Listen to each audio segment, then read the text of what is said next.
Hello, and welcome back to my channel all about book summaries. We are doing How to Read a Book. This is part 3, chapter 16, How to Read History.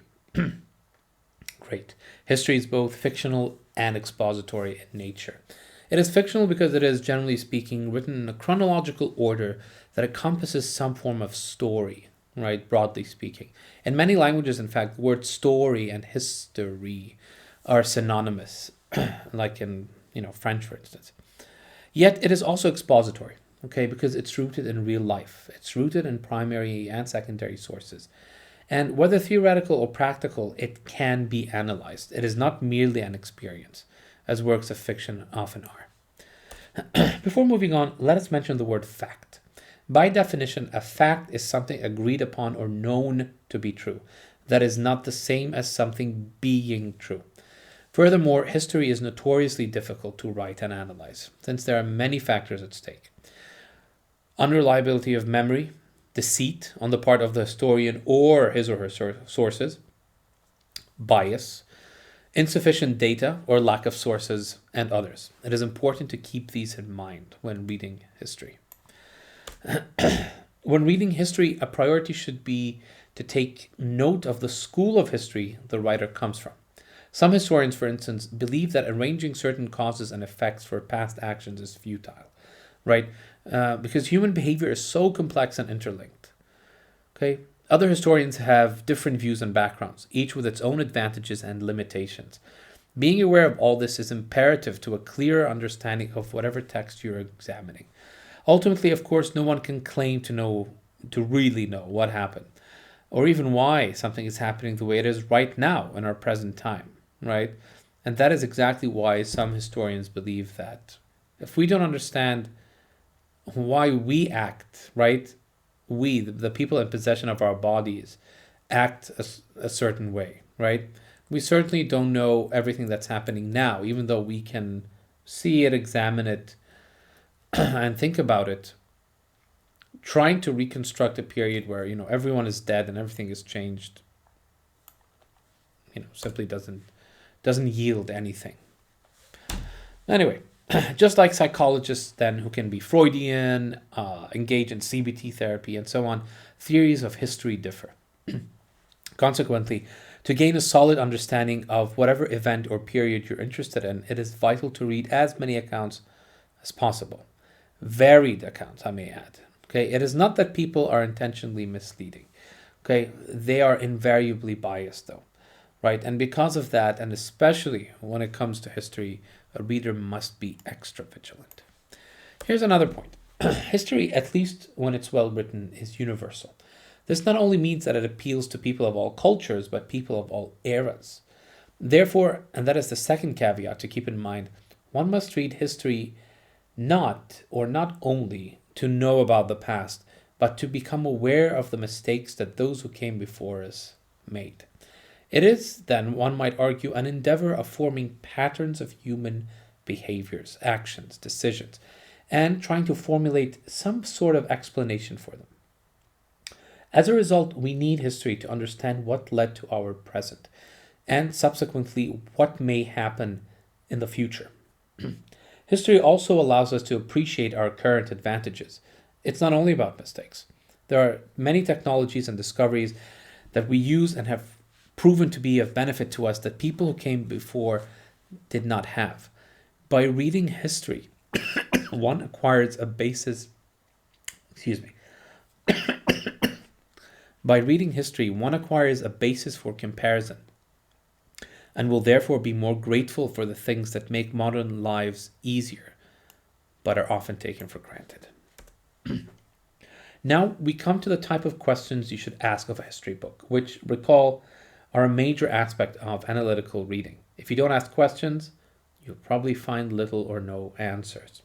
Historical texts, for the most part, can be treated as expository works, but the questions need slight modifications. The first question, what is the book about, remains essentially the same, but you should also concern yourself with what it is not about. A writer, any writer, not just a historian, cannot be blamed for not attempting to answer something he or she never claimed to tackle in the first place. The next questions deal with structural organization. How the work is divided as a whole is important in a historical work because it better grounds the reader. Is the book divided chronologically?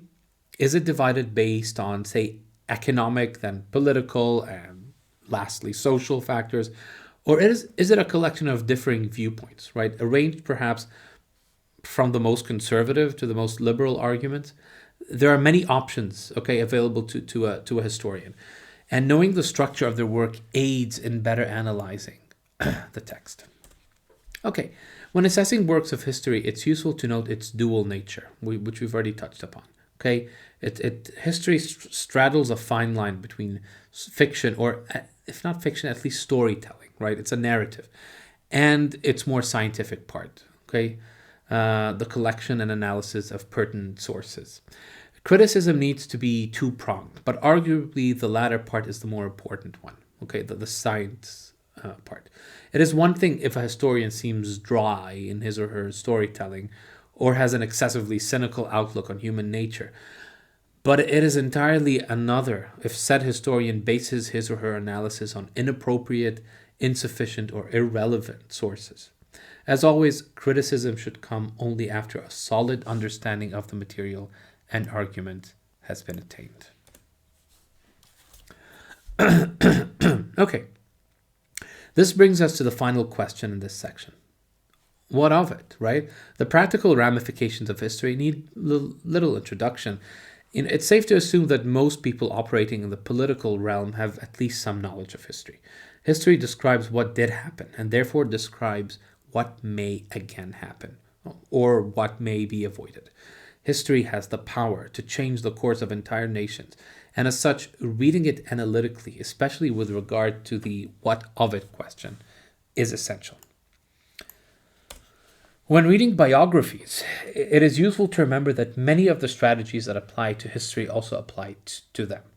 Every author of a biography has his or her agenda, so knowing their approach angle, so to speak, can help you in your analysis. Also, keep in mind that biographies, despite usually revealing aspects of a person's private life, are written for the general public. Because of the author's specific agenda, and because all works are ultimately flawed, you cannot expect to really know a person simply by reading his or her biography, no matter how detailed and accurate. What about autobiographies? Here's what the authors of How to Read a Book have to say on this matter, and I quote, "If it is difficult to know the life of anyone else, it is even more difficult to know one's own." Page 246. I love that quote, and I had to include it. So when writing a story of one's own life, one is tempted to either fabricate or conceal. Still, an autobiography always reveals something, even if that something is how keen the author was on concealing his or her shortcomings. In a sense, one can argue that all books are autobiographical, since there is no such thing as complete objectivity, and all written works have a certain style, which often stems from the author's personality. One final hint to keep in mind when reading both biographies and autobiographies is not to dig so deeply that you miss what is being plainly said. Finally, we come to current events. Many of the challenges pertaining to history are also present here, especially concerning facts.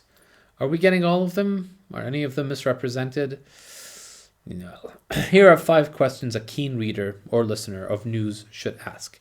And I've taken these 5 things from these 5 questions from page 250. 1. What does the author or reporter, my edition, want to prove? 2. Whom does he want to convince? 3. What special knowledge does he assume? 4. What special language does he use? 5. Does he really know what he's talking about? Okay, end quote. There's also an additional challenge, rather unique to current events. When analyzing them, we're missing an important advantage: time. Okay, time. We lack hindsight. And so to understand the world around us as best we can, we must not only be aware of the workings of, say, the reporter's mind, but also our own. What triggers us? What words arouse strong emotions in us that might cloud our judgment? Armed with this knowledge, it is now time to move on to the next chapter, which deals with reading math and science. See you in the next video.